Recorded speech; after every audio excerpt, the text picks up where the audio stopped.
All right. It is Tuesday, September 30th. Welcome on back to Damon Bruce Plus, as always, brought to you by Ikes Sandwiches. Thank you so much for being here. It's great to have you. And it is a very quick turnaround for the 49ers. We're talking 48 hours until their next game Thursday night, and it's their biggest game so far this season. The LA Rams are no joke, and they are a 3-1 football team. Wait, let me go ahead and show you what a pro I am by muting that phone right there.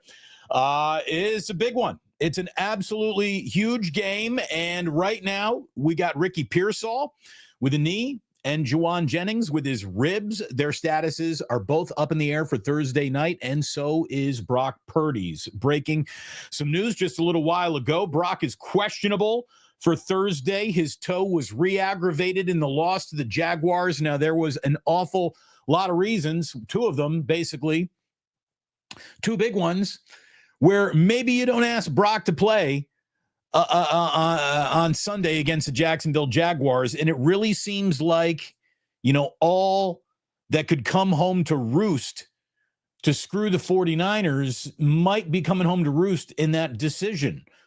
I thought it was pretty obvious, like, don't play Brock on Sunday. If you don't play Brock on Sunday, that means you get to keep Mac Jones out there, and he's got a pretty good thing going. Not that he's about to usurp or replace Brock Purdy, but in the meantime, you might not change things that are working with a short turnaround, an easy to re-aggravate injury, which apparently is now re-aggravated. 2 to 6 weeks doesn't mean Brock should be back out there practicing again as quickly as humanly possible. But as I told you, I think that Brock felt Mac Jones a little bit in his rearview mirror. And this is why he is, he rushed back. We were told all week by our friend Larry, who was down there watching practice, like, Brock is just off. He's throwing high. He's throwing low. It doesn't look right. Well, all of that materialized on Sunday when he didn't look right, turned the ball over 3 times, 2 interceptions, was overthrowing guys, not overthrowing by distance, by overthrowing by height all game long. So, what we feared might go wrong on Sunday apparently has gone wrong, and Brock is questionable for Thursday night football. That's not great.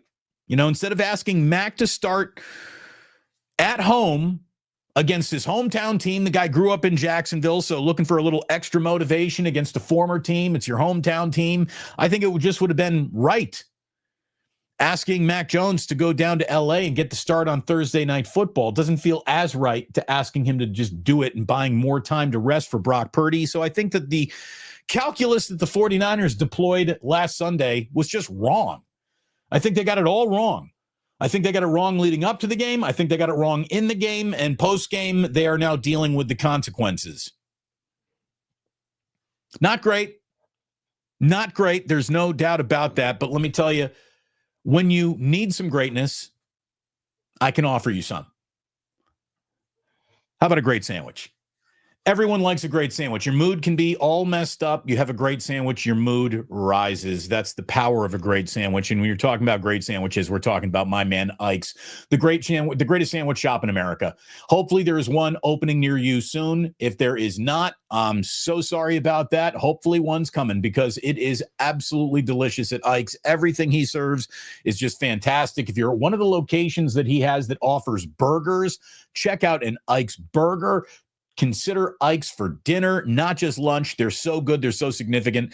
And we're going to have some Ikes hopefully delivered to the Dubliner West Portal on Saturday. And I want to formally invite you and yours to the Dubliner West Portal on Saturday here in San Francisco. If you can make it, if you're in the Bay Area, if you can join us, we would love to see you. We're getting together starting at 4:20.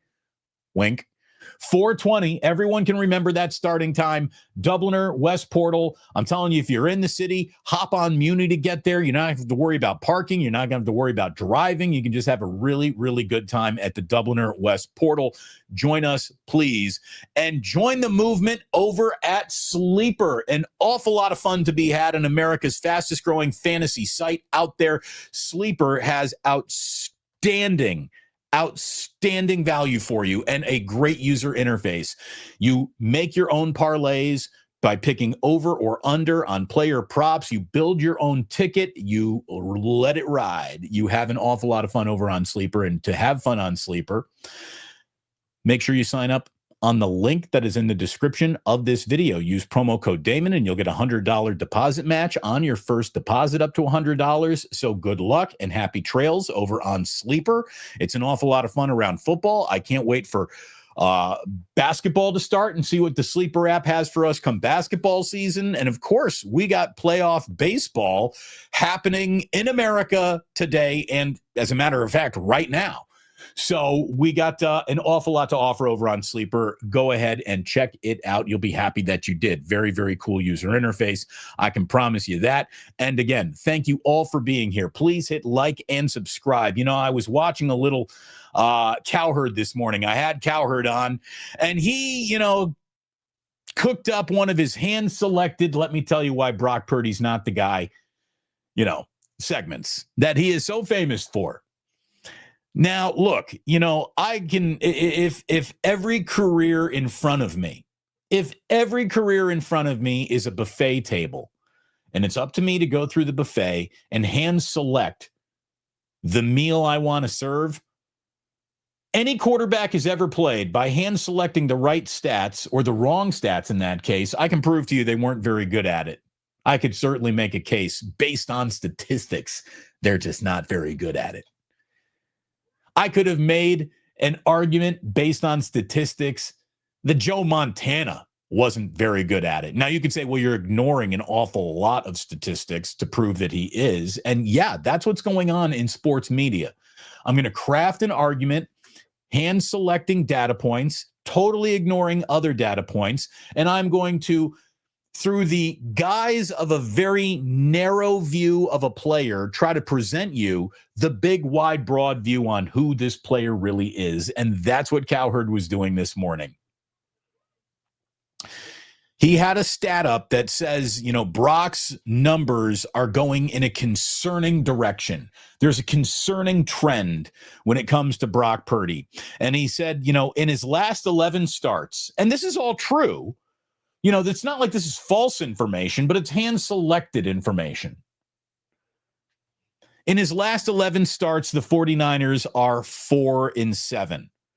This totally glosses over that the 49ers have hardly even been the San Francisco 49ers over their last 11 games with the problems and the injuries that they've been dealing with. So handing out official final grades for anybody here when it's pretty hard to study for the test because all the tutors are absent, it's a little nuts. It's a little nuts, but this is what Colin presented. He said, so in the last 11 starts for Brock Purdy, the team is 4-7. He's got fewer passing yards than Carolina's Bryce Young. He's thrown for fewer touchdowns and more interceptions than Russell Wilson. He's got a worse passer rating than Geno Smith. All of that since week 7 of last season.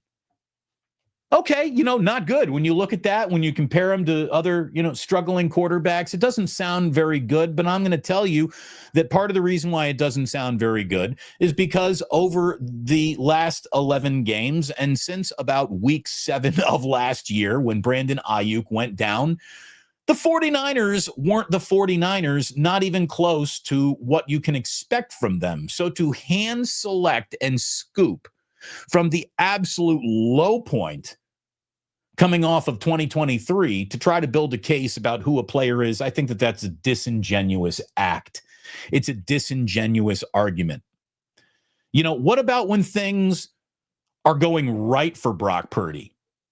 What about when things are going right for Brock Purdy? Can I hand select some stats from that to explain who he might be? Because when things are going right for Brock Purdy, his 112.6 passer rating in his first 25 career starts was the highest by any NFL quarterback ever since the merger. So again, he gave you a starting point where there was literally nowhere to go but down. So now he's gone down a little, while the team has gone down a little around him. He led all quarterbacks with a 113 passer rating in his 2023 season. So when everything was going right, Brock was statistically provably the most efficient quarterback in professional football when things were going right.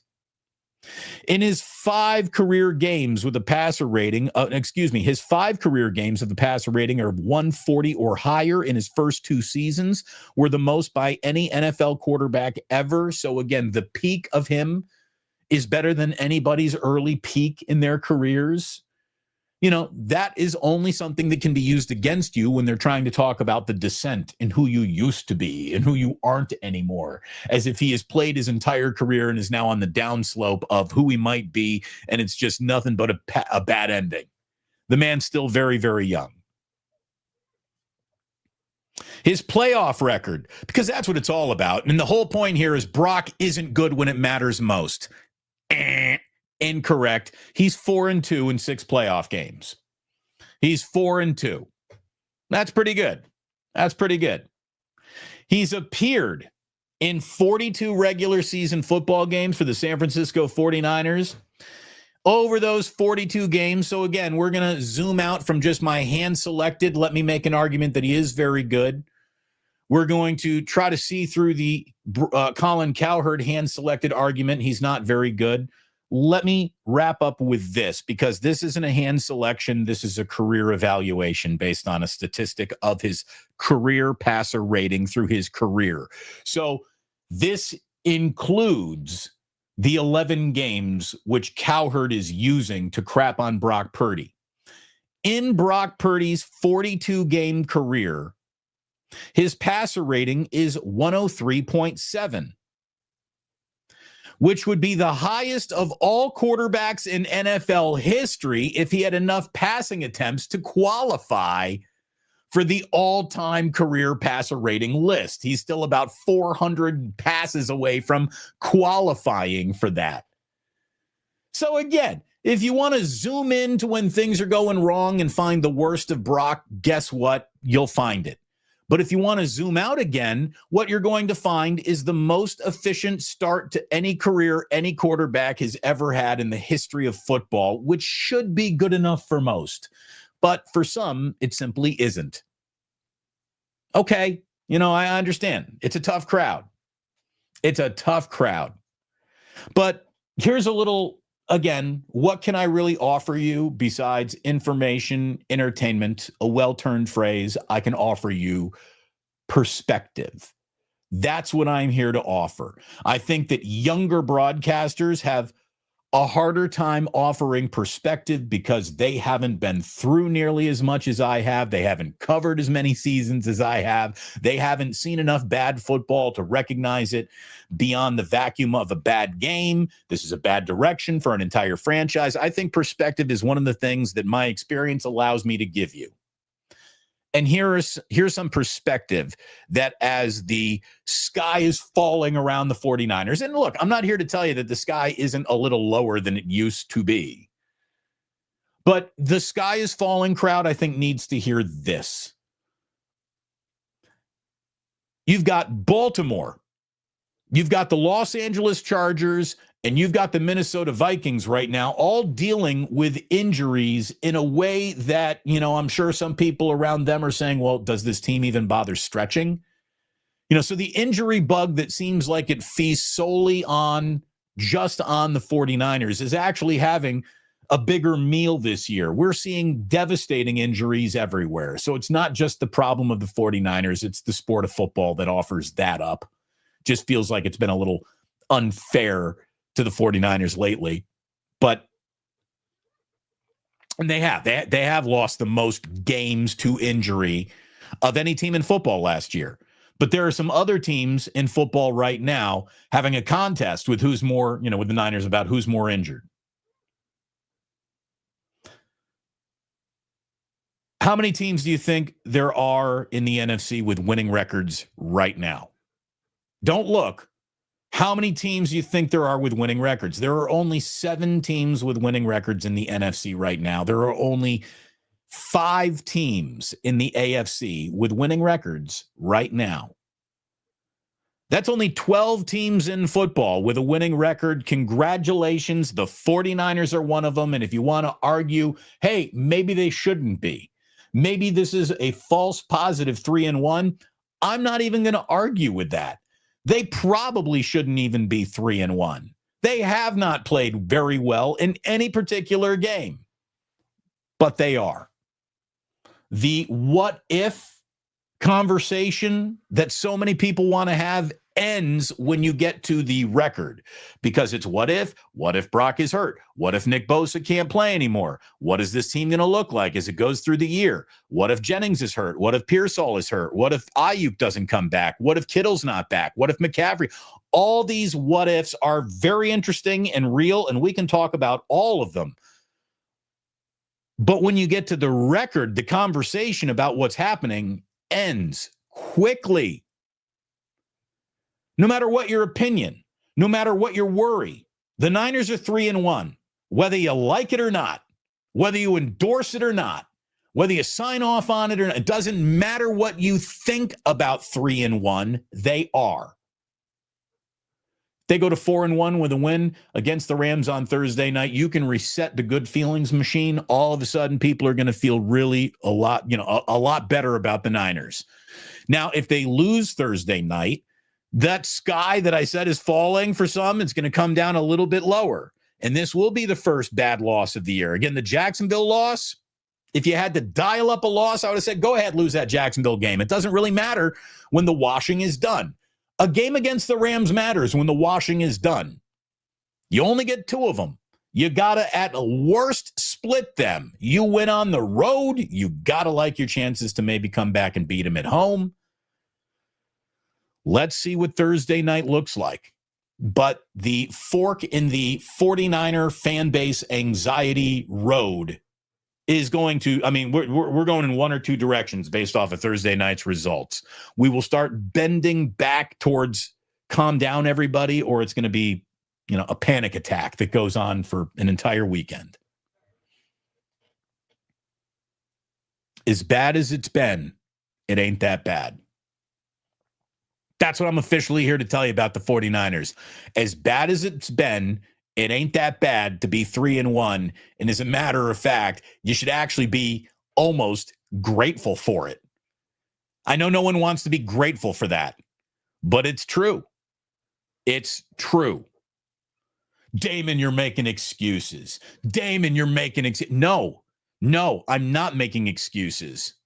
I'm telling you, we are way too early in a football season that looks wide open, by the way. Wide open. The NFC is wide open. So don't tell me that a Nick Bosa-less 49er team couldn't possibly walk through a wide open playoffs. Who knows what the rest of these teams look like when that happens 2 months from now?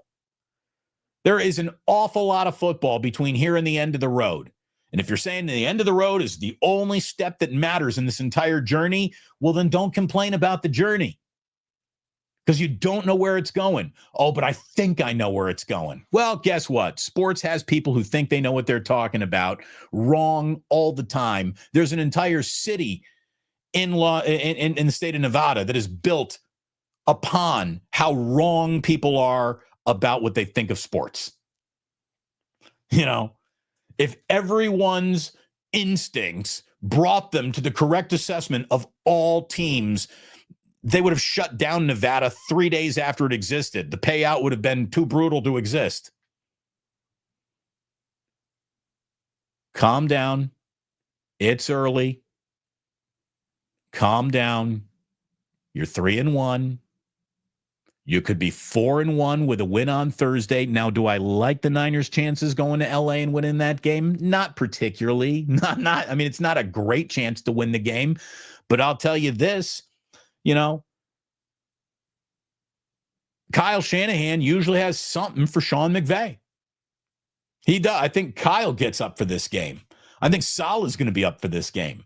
I think the team's going to be really up for this game. It seemed like the team had a little bit of a malaise about them in that Jacksonville game.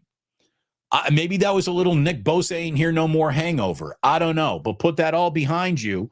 Put a little pressure on Stafford. I frickin' dare you. And let's see what the 49ers look like 2 nights from now. We will be live, 5:15? I think we'll go on 5:15, about 5:30 kick.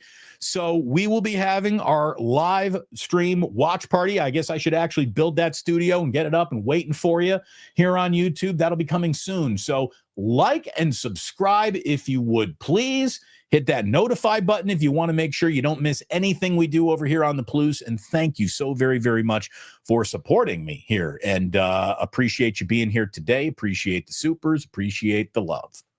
Thank you very, very much. Brock questionable for Thursday. Oh, great. Super duper. Super duper. By the way, I think that I also need to let you know about this as you start making your weekend plans. We got Fleet Week coming to San Francisco next weekend. Well, next weekend, the 49ers have been flexed into the national window. This kind of screws up a lot of people's Bay Area weekend. I mean, I know that the NFL isn't considering, hey, it's Fleet Week back in San Francisco. But they took what was supposed to be a game at Tampa, which was originally in that 10 a.m. West Coast time slot, and they've moved it to the 1:25 national window. So the 49ers have been flexed into next Sunday's national afternoon window game. Ian Rappaport tweeted that the 49ers Week 6 matchup against Tampa Bay has been flexed by CBS. The game's going to replace the Patriots-Saints game. You're welcome, America. The other game during that time slot is Bengals-Packers. So those could both be total dog games.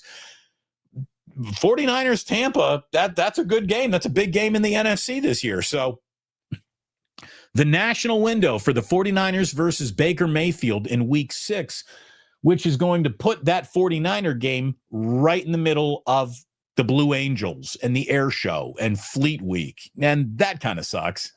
But okay. What are you going to do?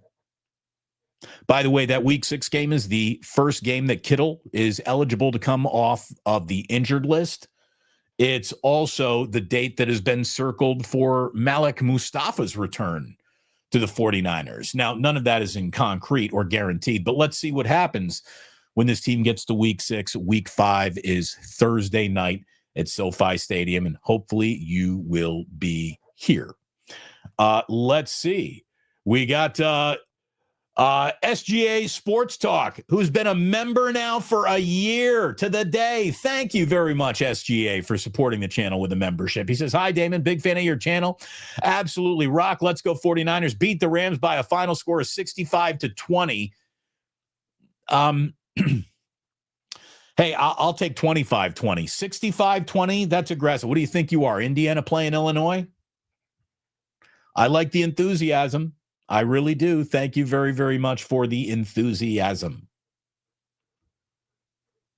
Again, I know that the 49ers are feeling like their backs have been painted against the wall due to early season injuries here, and you're having a year robbed of you almost as it begins. Again, you're 3-1. You know who would kill to be 3-1 right now?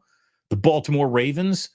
I mean, this was a year that was going to be Lamar finally getting over the hump. The Ravens back in the Super Bowl. They beat the Chiefs. They beat the Bills. They got rid of their bugaboos. Here they are. It's the Ravens' year, right? Well, no. 1-3 for just the second time in the John Harbaugh era.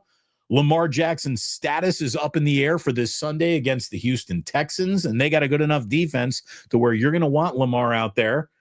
Their defensive tackle, who's a stud, Matabuke, done for the year with an injury. Roquan Smith, their all-world linebacker, their tackling machine, is set to miss multiple weeks with an injury. You got cornerback Marlon Humphrey, who has been getting cooked, by the way, so maybe him being out isn't exactly being seen as a bad thing, but he's going to be out a few weeks. The Ravens are a mess.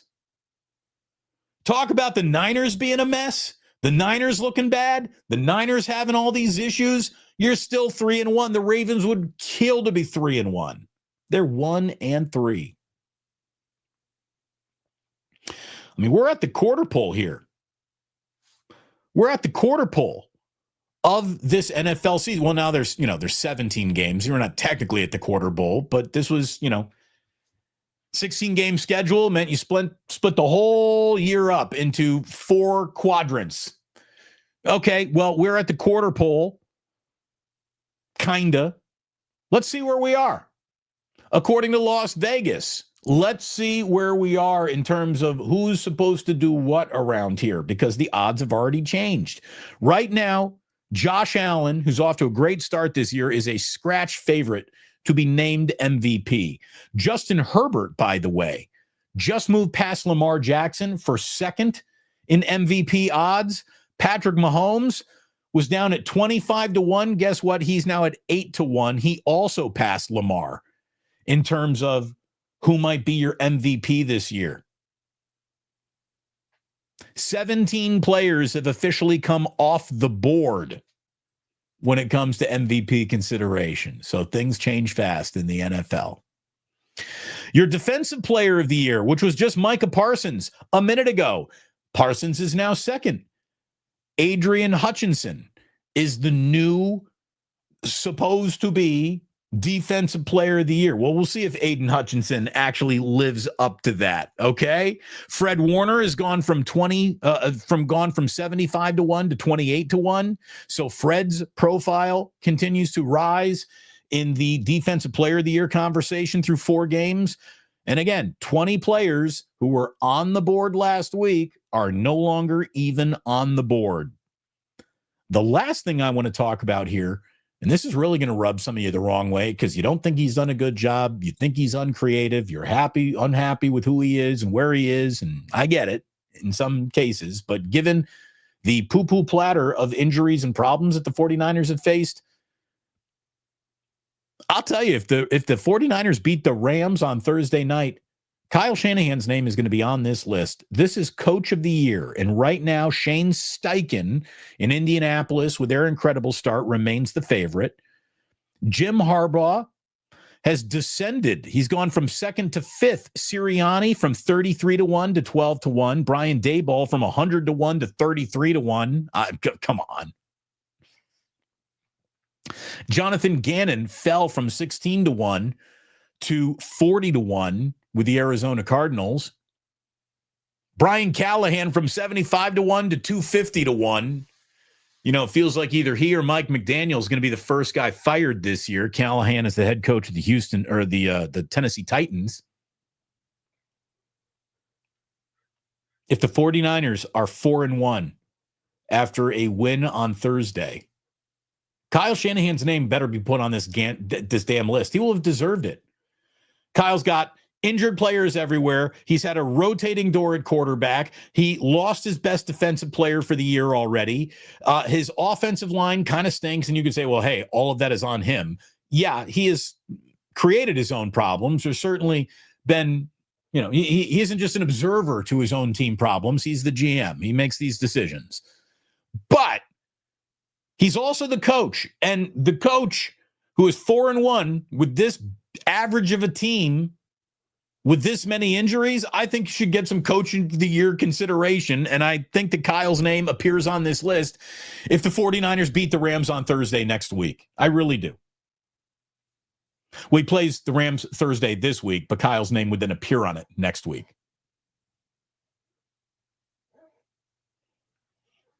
Again, just to let you know how quickly it all changes in football, how quickly it can all be taken away from you. Last night, you had the double Monday Night Football game. Miami wearing those black unis, and I got to tell you, for them to integrate the black into the orange and the aquamarine of theirs, it looked all right. It looked okay. But what's not all right and what's not okay is Tyreek Hill, and his career is forever altered. There's just no way to pretend that it isn't. Look, his career might be over. I don't know. But last night, Tyreek Hill dislocated his left knee. He was hospitalized overnight. He tore multiple ligaments in his knee. He dislocated his knee. And based on what makes Tyreek Hill tick, being the cheetah, being fast, being able to cut on a dime, being the best open field runner this game has seen in a long time, Tyreek Hill with the ball in the open field is basically uncatchable, unstoppable. Well, I don't know if he's going to be that guy anymore. He turns 32 in March. devastating knee injury, close to the end of his career. I don't know. I don't know about Tyreek Hill. This guy was, I'm not saying that he's a future Hall of Famer or anything like that, but he was a first-team All-Pro 5 times, and there was no denying him. No denying him. You could say, well, hey, man, Tyreek Hill left the Chiefs, and the Chiefs, won Super Bowls without him.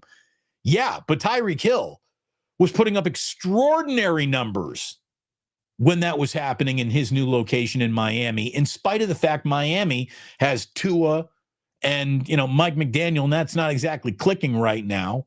And he wasn't happy with them, and he was pointing fingers last year. He was criticizing. I don't know look, I'm going to tell you right now, Tyreek Hill, questionable dude, exceptional player, devastating injury. What remains of his career will be an interesting thing to monitor. I don't know how much more will be left from Tyreek Hill. That's just, it's a bad injury, man. At least when that happened to Brandon Ayuk was still kind of young.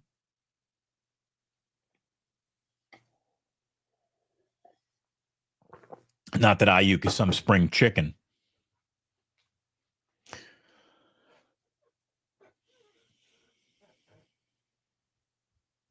Yeah, Corporal Tez is saying, hey, man, if Hill's career is over, it won't be. If his career is not over, it'll never be the same. Yeah, it's just, it's a career altering trajectory level injury. There's no doubt. Prayers for Tyreek Hill. Matthew, there's some guys I'm comfortable praying for. Other guys don't deserve it. I'm not. It's unfortunate. I'm not rooting for anybody to get hurt. I'm going to save my prayers for a better person than Tyreek Hill. I'll give you that much. Irwin, hey, he's always looking for that silver lining. He's like, I'm lucky to have Jalen Waddle. Yeah, Jalen Waddle's targets just went up. No doubt about that. Habes, I like the black unis. I kind of did too. I kind of like Miami's black unis there a little bit. I did. Chef A saying, Damon, I still think our offensive line isn't good enough. I don't think it really is. I don't think the 49ers offensive line is good enough in the run game to give you the running game that this whole offense used to be built around. So it's time to adjust. And it's time to, I'm not saying it's time to abandon the run, but it's time to abandon the run being in the center of how you're winning this football game. I think that that's a strategical pivot that Kyle and his offense needs to make.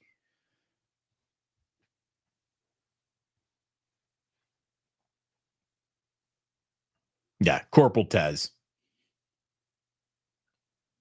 He's a multimillionaire. He'll be fine.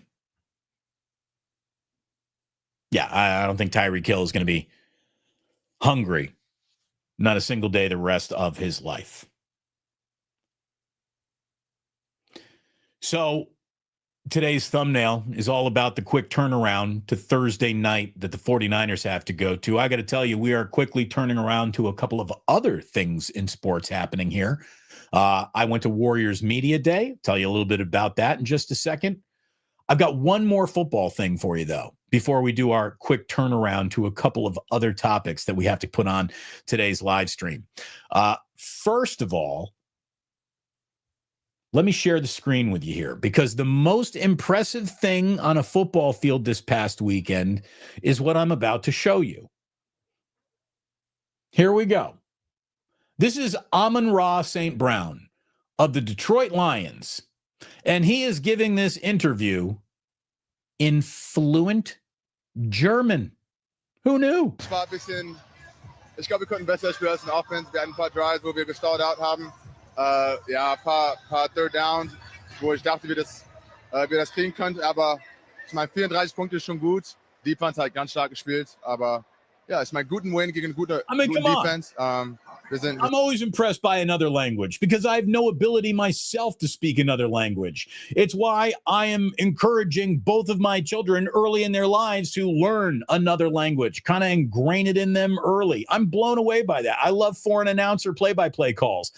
Whenever anyone can just pivot and speak fluently in another language, I am always impressed by that.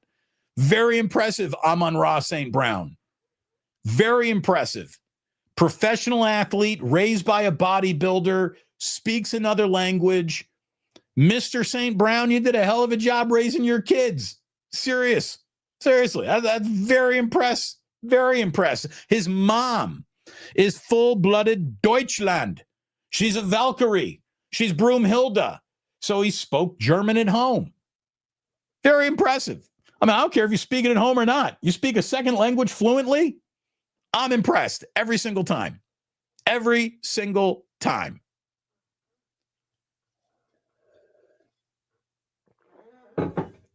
Like, honestly, I don't know. What is harder? Reaching the NFL or learning a second language when you're already an adult? That's really hard. You got to start early if you really want to pick that up. But I saw that. Somebody sent me that video, and I was like, ja, Wort, mein Herr. Look at that. Red Jet excited because I said Valkyrie. So I'm walking around Warriors Media Day. I'm looking for the men's room, and I'm walking down the hallway, and it's not there anymore because that set of bathrooms has become the Valkyries locker room. So there's my WNBA experience. I had to go find another restroom yesterday at Warriors Media Day. Let me tell you a little bit about Warriors Media Day because it was weird. It was unlike any other Warriors Media Day I have ever attended. If the volume of people at your media day, if the number of national NBA voices attending your media day have any correlation to success that the team is about to have, the Warriors are about to have a rough year. The Warriors Media Day wasn't just poorly attended by media. It was poorly attended by the Golden State Warriors. They don't have, because of the Kuminga situation, all of their guys lined up to even present to the media. Like, I talked to Patrick Spencer yesterday because he was one of the few guys who was out there talking to the media. I didn't even see Steve Kerr. I didn't even see, so I saw Jimmy Butler, I saw Draymond Green, and I saw Steph Curry. Had a really nice interaction with Steph. He was like, man, I haven't seen you around in a while. I'm like, well, it's been a weird couple years, Steph. It really has been. But thank you. I'm here today. And had a nice conversation with Pat Spencer. I didn't see my guy, Trace Jackson Davis. I didn't see TJD there. I'm guessing they either got there earlier before I got there or, appeared after I left. But it was no Joe Lacob, no Kirk Lacob, no Dunleavy that I saw anyways. It was really, really weird. The CSN Bay Area budget, it doesn't exist anymore. Like, they were filming, all the promos where you can see Bonte and the guys he does the studio shows with, or Bob and Kalena they still have their tent that they went into and cut all of those promos and all of the rejoins that you see during commercial break. And, like Bonte messing around with Draymond, like, oh, Draymond, you got to download that Warriors app if you want the best Warriors news. Okay, Bonte, like all of that stuff. They're still filming all of that. But last year they built a model Bay Bridge to film some stuff in. There were multiple studios. They're bringing in these huge, futuristic robotic cameras to do these sexy wraparound shots. I didn't see any of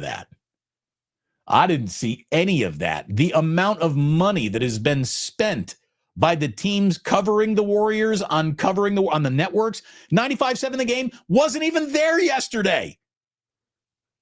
They had Whitley walking around doing some, interviews, but the station didn't even bother sending a remote engineer. That's how tight budgets are. The Warriors' flagship station wasn't even at Media Day. I don't think Steve Kerr was at Media Day. Again, most of the Warriors weren't at Media Day. Do we want to meet Al Horford, DeAndre Melton? What do you think about being back? Can't talk to them yet because Kuminga's holding up all that business. It was weird. And every Every single question was basically like, so what about Kuminga? And Draymond, I still got to cut up the video and put it up on YouTube. Draymond actually gave a really good answer. Because Draymond will talk about anything. Draymond will talk about another man. They'll talk about what's in another man's pocket. Draymond doesn't give a shit. He's just going to be honest. And Draymond basically said, what you're looking at is a negotiation. And negotiations are always contentious. And at the end of this negotiation, a hand gets shook, and then it's business as usual again. Like, the Warriors really think that they're going to get a deal done here, and Kuminga's going to come back in, and the attitude's going to be great, and he's going to be all hands on deck, and it's going to be super duper ooper, everybody kumbaya. I hope they're right. I hope Draymond's right about that. The Warriors certainly hope Draymond's right about that. I don't know if I necessarily believe that, but this has been acrimonious. This has been contentious. And Draymond basically said, that's the price of tea in China. Draymond says there's a lot of people who cover this league 24/7, and they get an inkling about something, and they put it out as news, and then that never materializes. Draymond even said, a couple of years ago, 2 years ago, I thought I was out of here. A couple of years ago, I thought the Warriors were going to trade me. I thought they weren't going to pick up my deal. And it was all but guaranteed. I was all but gone. And look at me. Here I am. So anything can happen. When you think you are sure about the way a player, a relationship, a contract, a negotiation is going to play out, you're not sure. And I tell you, I think that Draymond's correct about all of that.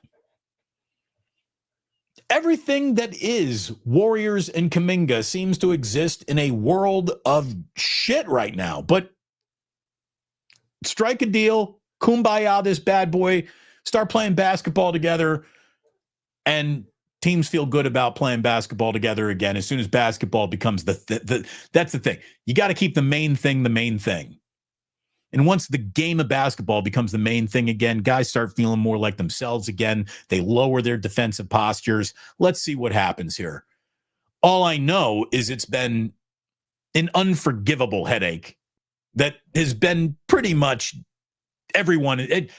Both parties are guilty of doing it the most painful way possible. They really are.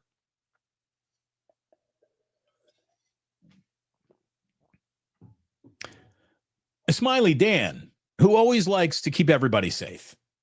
Smiley Dan says, Draymond's answer was superb. It made me feel better, and I think we might be fine, like he said.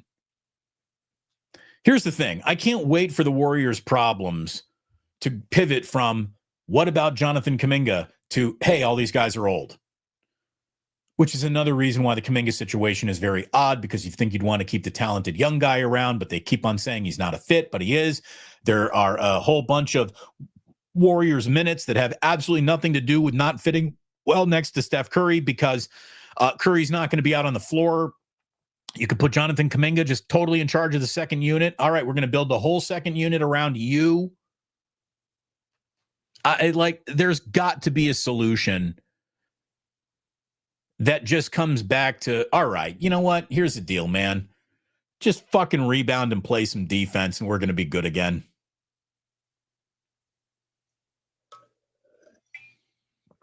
The sips of the day have just been spectacular. The coffee is good.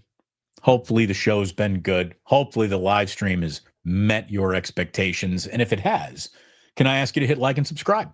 Can I ask you to go ahead and think about becoming a member? We got some merch for you out there, but hitting like and subscribe is the single easiest, fastest, and free to you way to support the channel. And I thank you very much for when you're doing it. Who I did see Bonte yesterday. Good to bump into Bonte.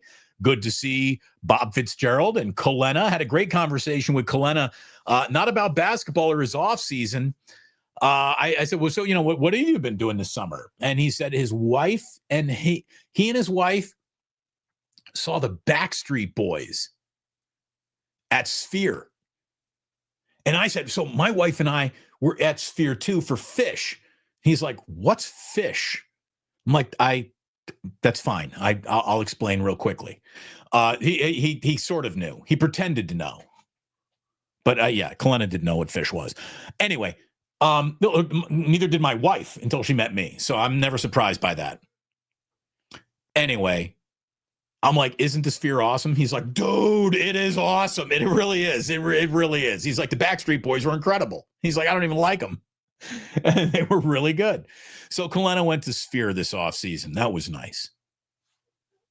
It was awesome to see Nick Friedel. I didn't want to run into Nick and be like, Nick, how soon can you join me on YouTube? But I'm sure Nick will be joining us over here. But it was great to see Uncle Nick. Uncle Nick is back in the Bay Area. He's got his apartment. He's been back for like 3 days. He's going to be covering the Warriors for The Athletic. Anthony Slater is now covering the Warriors for ESPN. And our friend Nick Friedel is now covering the Warriors for The Athletic.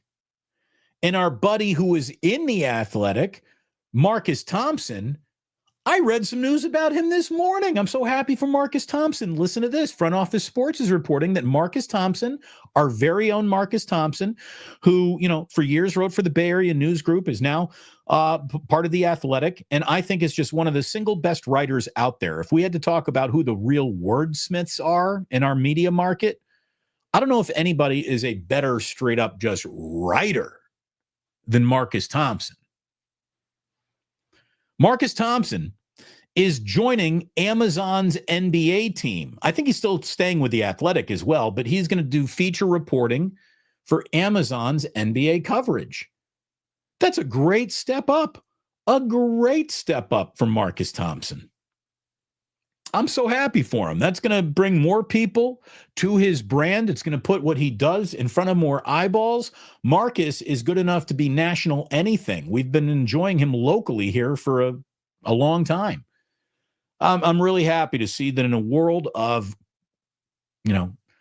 hard to defend and unreasonable media hires everywhere, to see a good one like that. I'm going to tell you right now, Marcus Thompson will make Amazon's NBA coverage better. Period. Right hire, great guy, great writer, great at getting to the heart of the story. This is why his profile pieces have always been so good. Just awesome. $50 million a year. I hope so. I hope Marcus is getting $50 million a year in Amazon stock. I hope so. I love his insights. I do too. And yes, Marcus is just good people. It's great to see him yesterday. He was on the phone when I walked past him, but we dapped each other up a little bit. Good to see Marcus. There you go. Red Jet. I know his sister. I didn't even know he had a sister. I'm learning something about Marcus.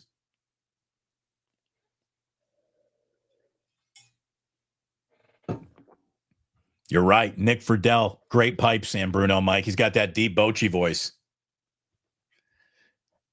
Nick's got a great laugh, too. I always like a guest with a great laugh. He makes the host sound funnier than he really is.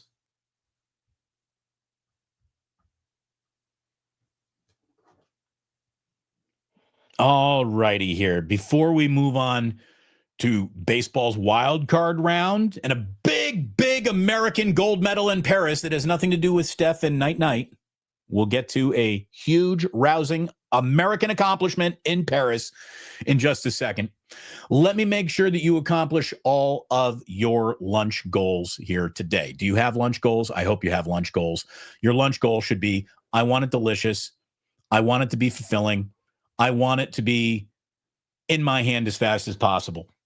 Well, for that, you got to go to Ikes. But hopefully, what you need to do is just open up a delivery app or actually sign up for Ike's Love Rewards program and order through that for one of the great sandwiches in the world right now. Ike's Love Rewards program. You get a free sandwich when you sign up. You get chips, drinks, chance to win prizes with every single purchase, and you are going to be in the cool club. I mean, that's it. Ike's sandwiches. Delicious. Not just for lunch, boys and girls. That can be dinner too. Delicious, delicious. And if you've never had an Ike sandwich and you plan on joining us at the Dubliner, chances are you're going to be able to try one. I'm going to get a whole bunch delivered to Plus Mania on Saturday, 420, this coming up Saturday at the Dubliner West Portal. I hope you can join us. I hope you can join us there. We're going to have a really good time. You can bring your own vinyl. You can bring your own vinyl. My man Jude is bringing a coffin. He's going to be spinning records. No CDs. Don't give me your MP3s. No digital nothing, baby. We're going vinyl. Bring your own vinyl. And if it's good, we'll play it. If it's not, we'll just make fun of you and then hand you an Ike sandwich and say, drink up Kenny's pouring Guinness. So I hope you plan on being here for all of that. And one more time, our friends at Sleeper. If you haven't signed up for a Sleeper account, make sure you do so before the 49ers kickoff on Thursday night. We are going to be making another Sleeper play, and we'll be announcing what the play is before the game kicks off on Thursday when we start our live in-game watch party stream. We always start with my Sleeper picks. You can make your Sleeper picks. Go ahead, download the app, use the link in the description of the video that you're watching right now, and use promo code Damon to get $100 off your first deposit, up to $100 when you sign up for Sleeper. It is America's fastest growing fantasy app. The parlays that you can make for yourself are fantastic. It's a great user interface. Thanks again to Sleeper for sponsoring what we're doing over here on Damon Bruce Plus. We got playoff baseball. Yay. I mean, you got to love a little playoff baseball being on in the background, right? I mean, there's nothing better than that. Yeah, there's nothing better. We got a 1-1 game, top of the seventh, Detroit and Cleveland. Cleveland crashing the party late. They were left for dead earlier this summer. They overcome incredible odds to make it in. Runners on the corners, one out, top of the seventh, Tigers, Guardians. I almost said Indians. But that is going on right now. Getting underway in about 10 minutes from right now. The game that I'm interested in, we got Padres and Cubs from Wrigley Field. A little bit later on today, would you like a little Red Sox Yankees for your wild card opener? You get that later today, 3 o'clock West Coast time, ESPN. Reds and Dodgers also happening later on tonight, 6 o'clock. So baseball all day long. Playoff baseball, sure. Sign me up. I'll be happy to enjoy some playoff baseball. Hopefully you will be too. But when it comes to what matters most in competition, America's already checked that box this week. Here's my favorite story so far of the week. Another American has won in Paris, and I hope she hit all of them with the nuit nuit when she became one of the greatest cheesemongers of all time. Stay with me. I'll explain. Little background. In 1976, a British wine seller named Stephen Spurrier, no, not Steve Spurrier, Florida Gators, another Brit winemaker named Stephen Spurrier, he organized a panel of 9 judges, all hailing from France. And he called it the Judgment of Paris. And what he did was take wines from all over Europe and ask them to rate the best wine. Now, for giggles, Stephen Spurrier, in front of these experts who were all blind tasting, so you didn't know what anything was. The glass of wine was put in front of you, you taste it, you don't know anything about it, and you rate what was the best wine here today. Well, at that moment, at the Judgment of Paris in 1976, America pulled off a stunning upset and scored the highest scoring bottle in both the red and the white categories. So I get, the world of wine has got more than just male and female. It's more than just your genders, red and white. But that's basically what it comes down to. I mean, you got a little rosé, you got a few blends, but basically it's a world of red or white. And the unthinkable happened in 1976 when American wines from Napa Valley won that blind taste test. That was an over-the-moon moment for Napa Valley. That was an over-the-moon moment for the universe of wine. Better wine. Parisians were saying this glass of wine is better than this glass of wine. This glass of wine was from Napa. This glass of wine was from Burgundy. The French did the unthinkable. But hey, when the sommeliers all tried it, it was Napa, and that put Napa on the map. So America pulled off a huge upset. It was a massive breakthrough moment on the topic of wine. So I tell you all of that to tell you this, because France and its superiority complex when it comes to wine, bread, cheese, and look, the food over in Paris is incredible. It really is. It's truly amazing. A fresh baguette and some cheese spread out on just a picnic blanket is one of the best lunches you're ever going to have. They're very snotty about their cheeses. They don't have pasteurization issues over there. So their cheese can be a lot funkier. And there is something called the Mondial du Fromage. Basically, it's the cheese Olympics. The Mondial du Fromage are the Paris Cheese Olympics. The Cheesemonger Olympics. It happens every other year in France, where the world's foremost cheesemakers gather in head-to-head competition. They exchange knowledge. It is the fromage convention of the year.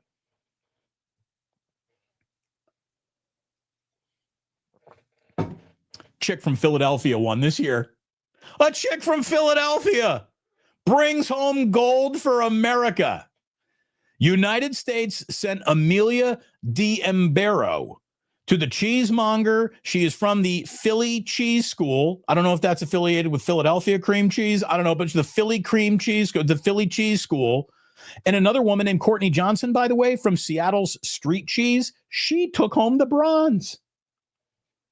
So we got a bronze medalist in the Mondial de Fromage.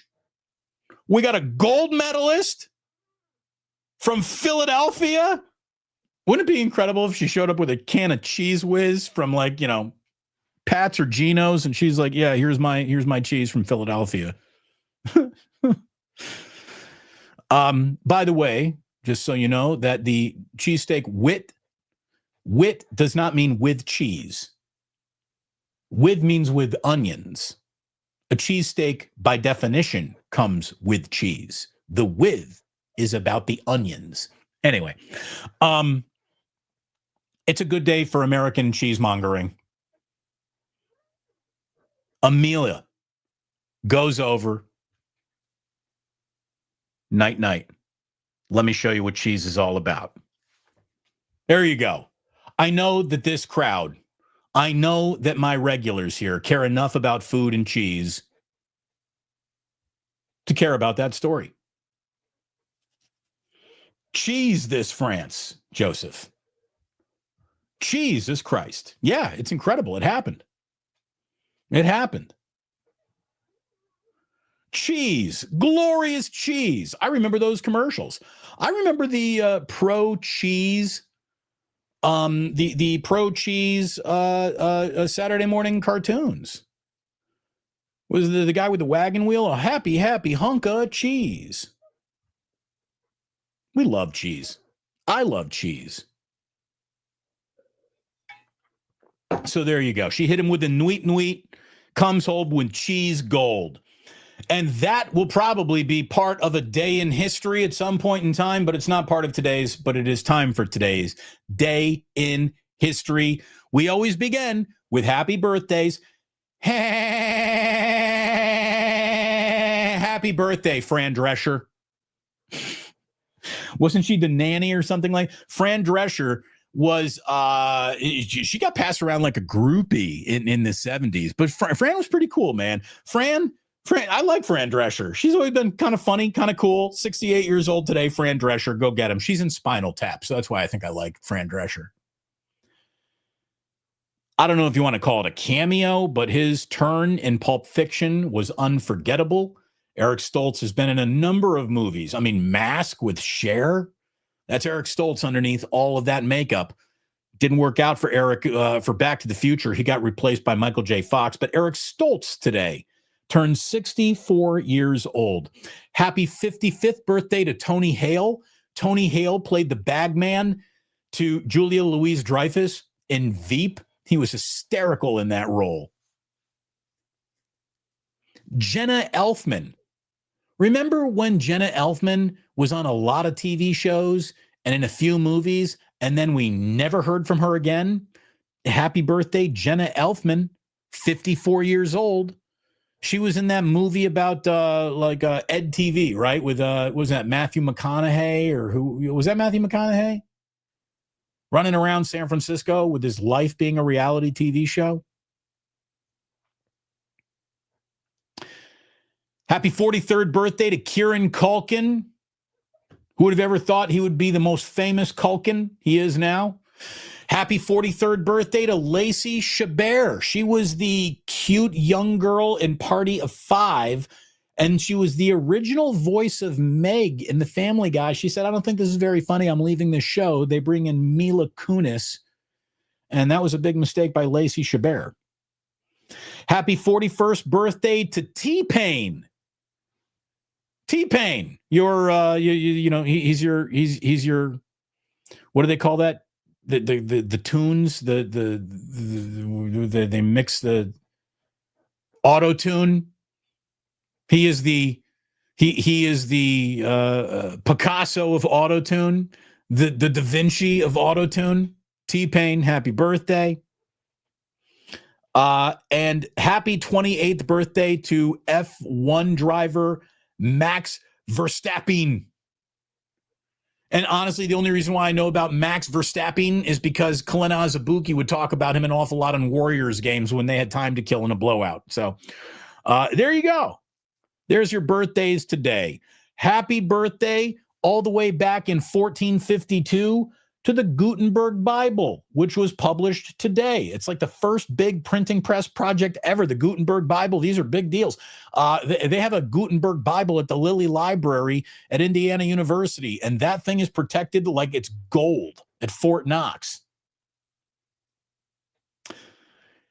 He began his spree a few weeks ago, and we had that in Today in History a few weeks ago. Well, Jack the Ripper continued being his naughty self. Today in 1888, he killed two women.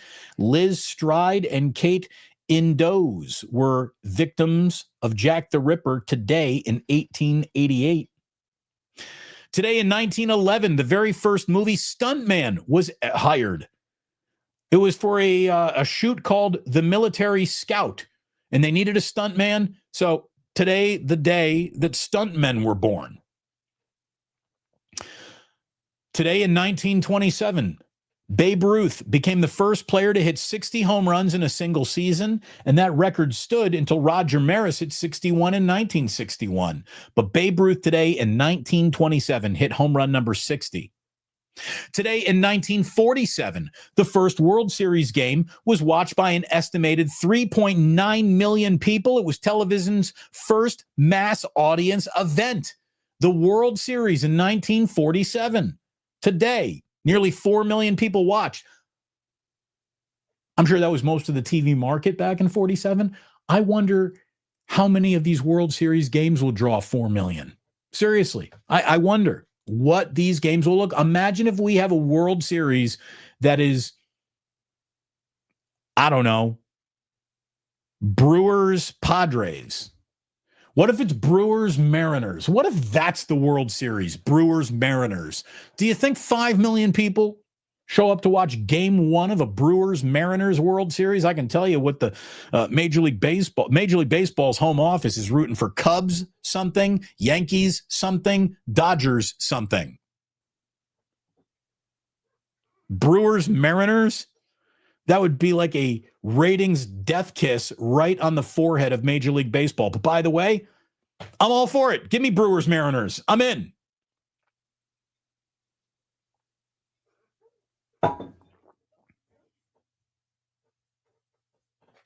Today in 1955, James Dean died. died in an automobile crash as he drove a car to a rally in Salinas, California. The only thing I know about Salinas, California is Gary Radnich used to have a drop that said, "Goodbye, Salinas." And that's it. Salinas, very nice place. Yeah, James Dean, forever young because he died today in that car crash. Today in 1960, the Flintstones debuted on ABC in primetime. Today in 1965, the Thunderbirds premiered in the UK. The Thunderbirds were that weird kind of puppet marionette TV show that America Team World Police sort of like was a takeoff on. I remember the Thunderbirds being one of the weirdest things that I would see on my TV as a kid, so I watched it. It was weird. The Thunderbirds were weird. Kind of cool, kind of weird. So that happened today in 1965. Today in 1975, Muhammad Ali and Joe Frazier, the Thriller in Manila, was sent via satellite to the United States. It was shown on HBO. A huge moment for satellite TV right there in 1975, the Thriller in Manila. Today in 1982, Cheers debuted on NBC. Norm! Today in 1984, Murder, She Wrote debuted on CBS. Jessica Fletcher! Today in 1985, MacGyver debuted on ABC. MacGyver! What was MacGyver's first name? I don't know. I can't remember. But either way, MacGyver. I mean, do we need to defuse a bomb with a paperclip and a rubber band? He's your guy. Today in 1997, Microsoft released Internet Explorer 4, which I'm still pretty sure is the operating system that most Bay Area radio stations are running because they got no budget for anything. Again, 95.7 The Game wasn't even doing shows from Warriors Media Day. You want to talk about a station I can't even recognize. That would have been unthinkable when I was there. Holy mackerel. So there you go. That's what we have for you today. Thank you for being here. A quick turnaround for Thursday night football, so be ready for it. We're all going to have a little happy hour coming up on Thursday and get you ready for the live stream. We will have more of a preview coming up on Wednesdays, Damon Bruce Plus at 11 a.m. West Coast time. One more time, let me just say thank you to Ikes. Thank you to the Dubliner West Portal. And I hope you can join us October 4th, this Saturday at 4:20 at the Dubliner West Portal. If you're here in the Bay Area, please come on through. It would be great to finally meet you. So many of our regulars are going to be here. Can't wait to see them. Look at this. Great movie, Bottle Shock on that wine story. Hold on. Postman. Postman, I hope you can make it up to the Dubliner. I really do. But is that what Bottle Shock is about? Is that when the doors open to Napa like never before? Very cool. Very, very cool. Thank you all for being here today. Thank you for supporting the channel. And the only thing I can ask you is hit like, subscribe, tell a friend about this if you enjoyed it. Your word of mouth advertising is better than any advertising I could ever pay for or ask for. You telling a friend, a neighbor, an enemy about Damon Bruce Plus goes a long way to making this thing grow. Thank you so very much for watching today. It is an honor to have you here. And the only thing I need to do now is let you know that the show is over, which means sports don't build character. They reveal it. And like that, he's gone.